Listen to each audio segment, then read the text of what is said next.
The Epstein scandal has resurfaced, once again dominating headlines and sparking intense public interest, casting a long and unsettling shadow over the landscape of American politics, raising serious questions about influence and power.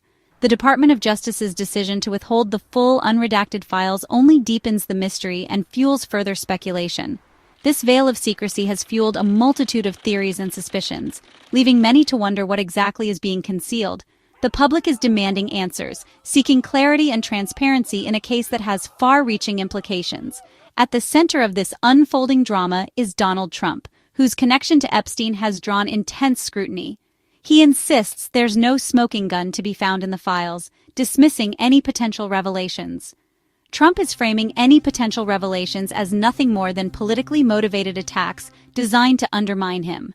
The term smoking gun implies the existence of irrefutable evidence, something that would definitively prove wrongdoing. But Trump's preemptive denial is a carefully calculated move, a strategic maneuver to get ahead of the story. It's a clear attempt to control the narrative and shape public perception.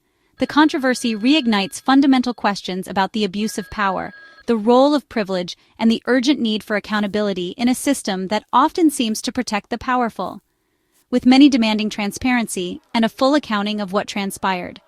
This isn't just about political maneuvering. It's about seeking justice for Epstein's victims and ensuring that their voices are heard. The nation waits with bated breath, wondering what other uncomfortable truths remain hidden beneath the surface. The question remains, will real accountability ever be achieved, or will the powerful continue to evade justice? After the Department of Justice's decision not to pursue further investigation, a ripple effect began to spread throughout the media landscape.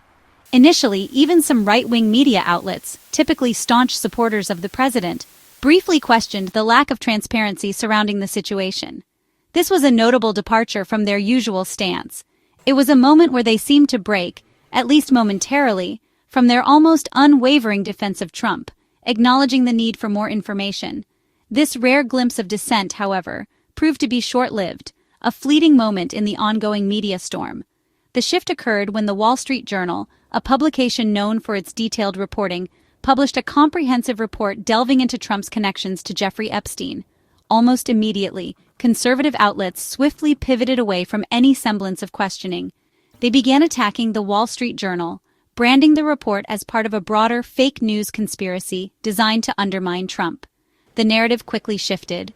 The focus was no longer on the serious allegations themselves, but rather on discrediting the source and undermining the credibility of the media outlet that dared to publish the information. This strategy served to rally Trump's base, uniting them against what they perceived as a common enemy, the biased media. The initial calls for transparency and accountability, which had briefly surfaced, quickly vanished from the conservative media landscape.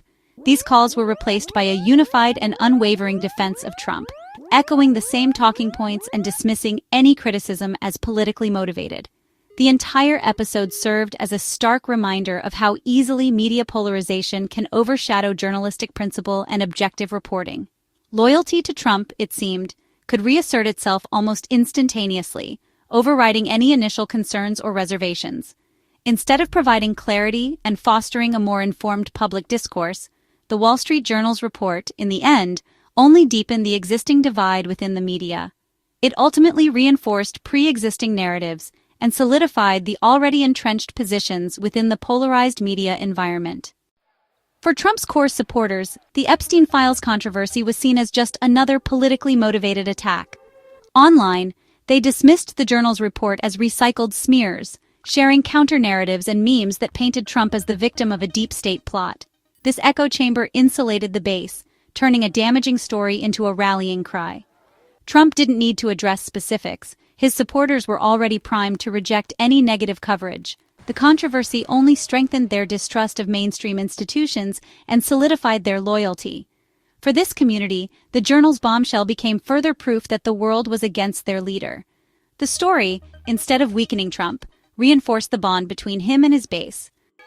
The Epstein Files saga, a complex and deeply troubling narrative, starkly highlights the fractured state of our media landscape, revealing deep divisions in how information is presented and perceived.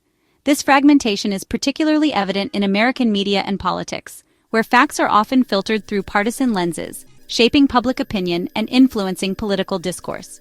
Competing narratives create echo chambers, reinforcing existing beliefs and limiting exposure to diverse perspectives. This, in turn, is eroding public trust in media institutions, as people struggle to discern truth from spin. The lack of trust is making it harder to find common ground and engage in constructive dialogue across ideological divides.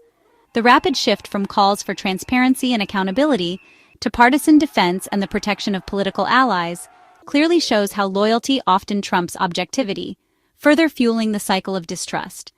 This cycle, scandal, denial, rallying the base, has become predictable, almost a script we've seen play out time and again.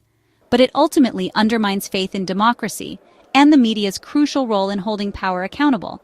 As the story unfolds and new details continue to emerge, we must ask, what is the media's ethical responsibility in covering such complex and sensitive issues? And how can citizens navigate this increasingly fractured and polarized information landscape with discernment?